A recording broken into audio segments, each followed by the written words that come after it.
베드로서 3장 1절에서 7절입니다. 저와 번갈아 교독하고 마지막 절 함께 읽겠습니다. 사랑하는 자들아, 내가 이제 이 둘째 편지를 너희에게 쓰노니 이 두 편지로 너희의 진실한 마음을 일깨워 생각나게 하여 곧 거룩한 선지자들이 예언한 말씀과 주 대신 주 구주께서 너희의 사도들로 말미암아 명하신 것을 기억하게 하려 하노라. 먼저 이것을 알지니 말세에 조롱하는 자들이 와서 자기의 정욕을 따라 행하며 조롱하여 이르되 주께서 강림하신다는 약속이 어디 있느냐. 조상들이 잔 후로부터 만물이 처음 창조될 때와 같이 그냥 있다 하니 이는 하늘이 옛적부터 있는 것과 땅이 물에서 나와 물로 성립된 것도 하나님의 말씀으로 된 것을 그들이 일부러 잊으려 함이로다. 이로 말미암아 그때의 세상은 물이 넘침으로 멸망하였으되 함께 읽겠습니다. 이제 하늘과 땅은 그 동일한 말씀으로 불사르기 위하여 보호하신 바 되어 경건하지 아니한 사람들의 심판과 멸망의 날까지 보존하여 두신 것이니라. 아멘. 거짓 교사들은 음란함으로 사람을 유혹하며 자유를 준다고 미혹하지만 우리가 죄를 짓는 그 순간부터 우리는 죄의 종이 됩니다. 죄의 종이 되면 죄가 이끄는 대로 이끌려갈 수밖에 없고 결국 멸망의 길로 나아갈 수밖에 없습니다. 신자가 회심하고 다시 죄의 길로 들어가는 것은 개가 토해낸 음식을 다시 먹는 것이며 깨끗이 씻은 돼지가 더러운 진흙 구덩이로 들어가는 것과 똑같은 것입니다. 아마도 여러분이 그런 개와 돼지의 모습을 본다면 한심스러워 하겠지만 그 모습이 우리의 모습임을 기억해야 합니다. 오늘은 이번 서신의 주제라고 할 수 있는 올바른 재림신앙에 대한 권면하는 내용을 담고 있습니다.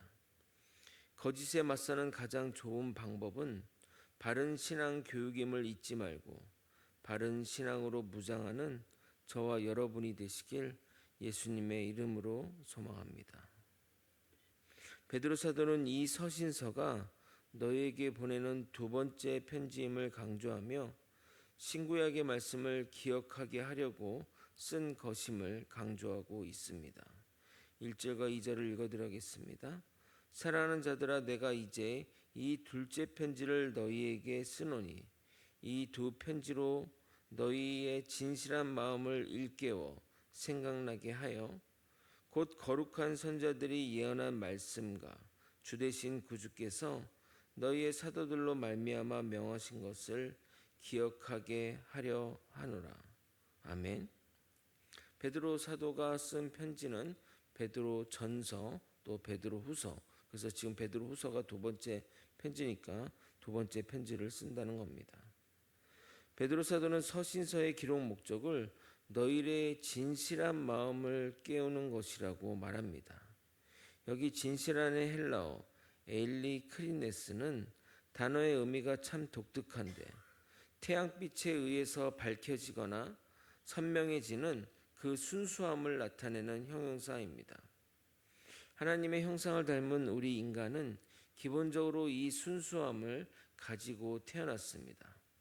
그러나 죄악으로 인해 이 순수함은 더러워졌기에 베드로 사도가 그 순수한 마음, 하나님의 창조 때 그 마음을 일깨워 주겠다는 것입니다. 우리의 순수한 마음이 일깨워지면 우리는 주의 말씀에 귀를 기울이게 됩니다. 그리고 궁극적으로 순종의 길로 나아가는 겁니다. 그것이 거듭난 인생의 특징이라 하겠습니다. 그런데 이 당시는 아직 신약이 정경화되기 이전입니다. 그리고 구약이나 신약이나 같은 이런 명칭도 아주 후대에 붙여진 이름입니다. 그래서 거룩한 선자들이 예언한 말씀은 우리가 구약이라 부르는 것이며 구주께서 사도들로 말미암아 명하신 것은 신약이라 부르게 됩니다. 우리의 순수한 마음이 일깨워지면 이 구약과 신약의 두 말씀을 기억하게 됩니다. 그래서 이 서신서를 통해 우리 가운데 있는 순수한 마음을 일어나게 하려는 것입니다. 이어지는 구절을 보게 되면 이 말씀은 지금 시대 불신자들에게 하는 말이 아닌가, 불신자들이 하는 말이 아닌가 할 정도로 너무도 동일한 말을 하는 것임을 깨닫게 됩니다. 3절과 4절을 여러분이 한번 읽어보도록 하겠습니다. 함께 읽겠습니다. 시작. 먼저 이것을 알지니 말세에 조롱하는 자들이 와서 자기의 정욕을 따라 행하며 조롱하여 이르되 주께서 강림하신다는 약속이 어디 있느냐. 조상들이 잔 후로부터 만물이 처음 창조될 때와 같이 그냥 있다 하니. 성경에서 말하는 말세는 예수의 초림과 재림 사이를 말하는 겁니다. 그러므로 지금 우리가 살고 있는 이 시대가 바로 말세입니다. 말세에는 기독교와 성경을 조롱하는 자들이 언제나 등장하여 예수와 성경을 비웃으며 예수가 언제 오겠냐며 천국이 어디 있겠냐며 종말이 어디 있냐고 말을 합니다. 종말이 없다고 생각하는 자들은 당연히 삶에서 방탕하여 정욕대로 자신의 마음에 이끄는 대로 살아가게 됩니다.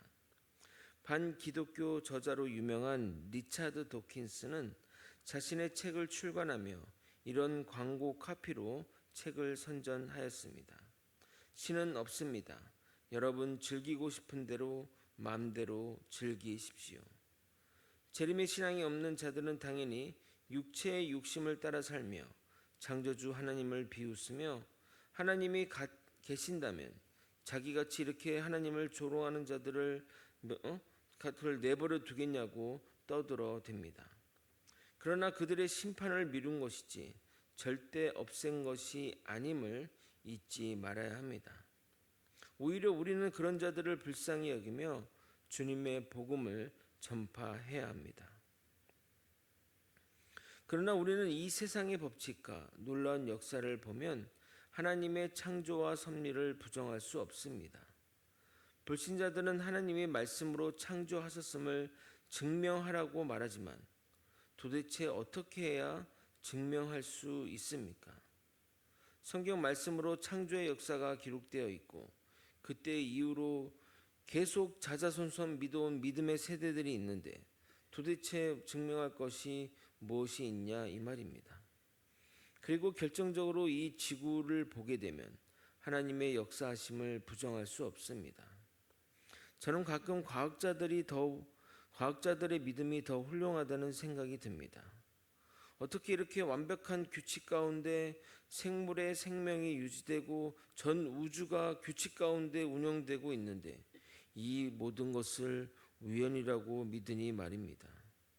하나님도 성경을 통해 이 세상을 보면서도 창조주 하나님을 못 찾는 자들이 결국 종말에는 핑계하지 못할 것이라고 주님의 심판대 앞에서 핑계하지 못할 것을 이야기하고 있습니다.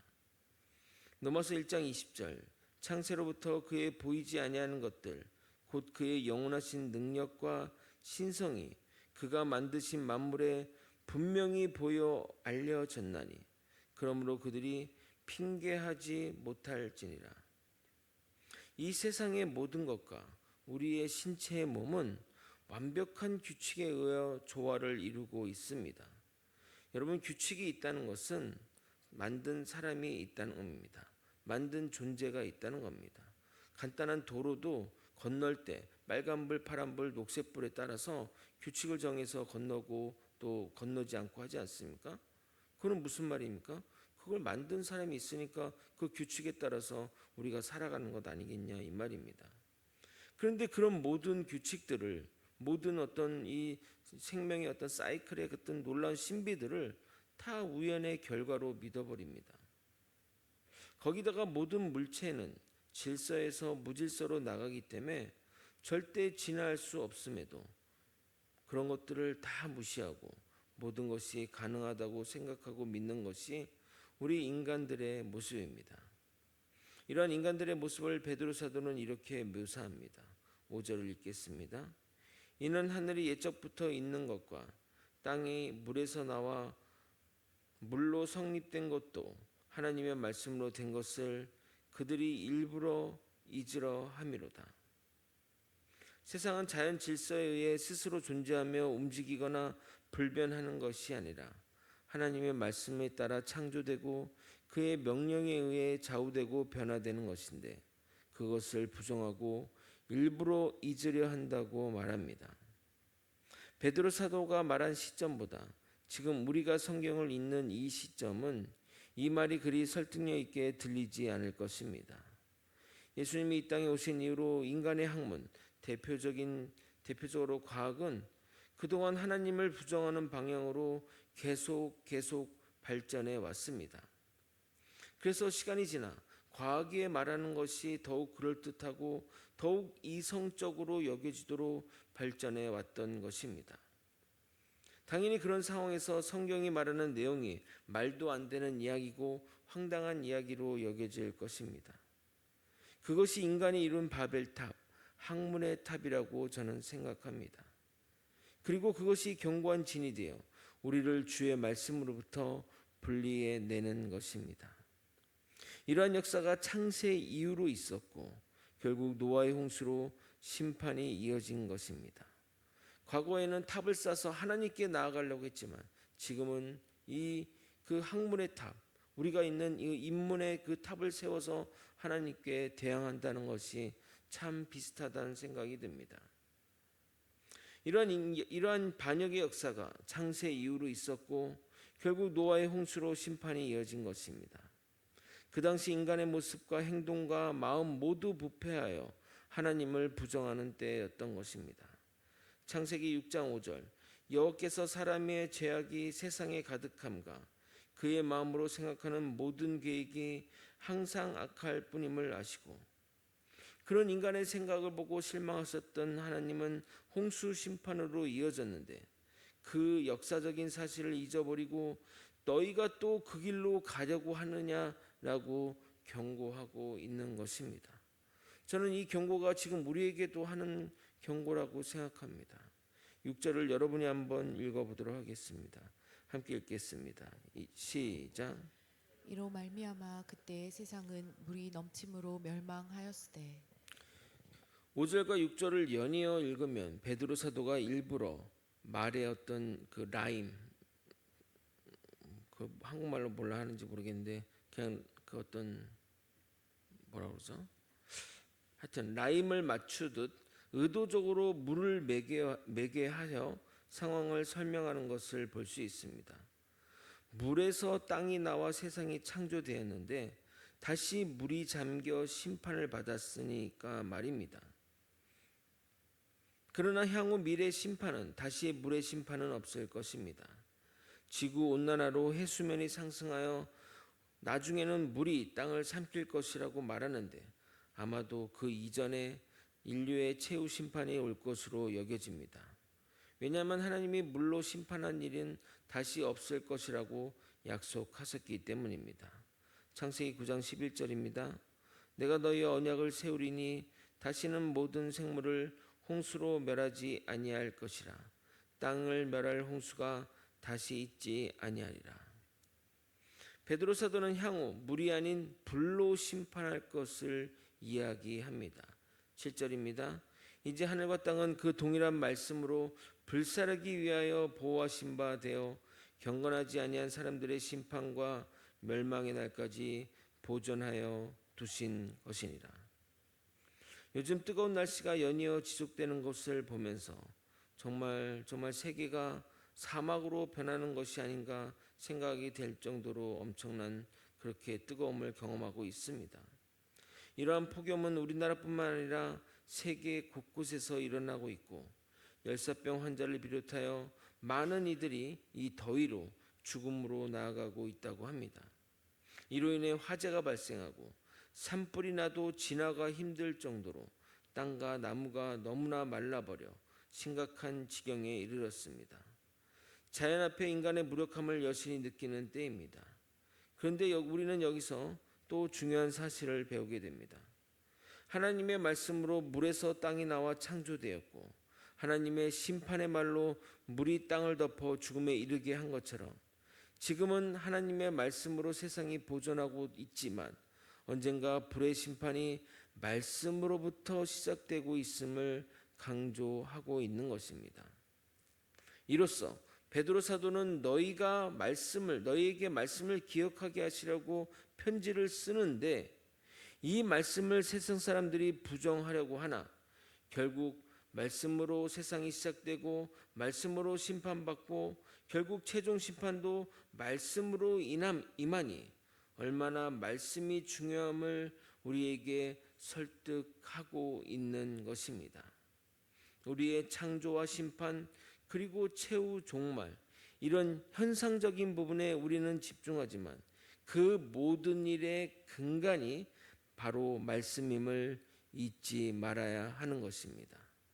하나님의 말씀으로 모든 것이 만들어졌고 모든 것이 이루어지고 있으며 모든 것이 지탱하고 있으며 그 최후 심판도 말씀으로부터 비롯되는 것입니다. 말씀을 정리하겠습니다. 베드로 사도는 2번에 걸쳐 편지를 썼는데 그 이유는 내가 너에게 가르친 말씀을 기억나게 하려는 겁니다.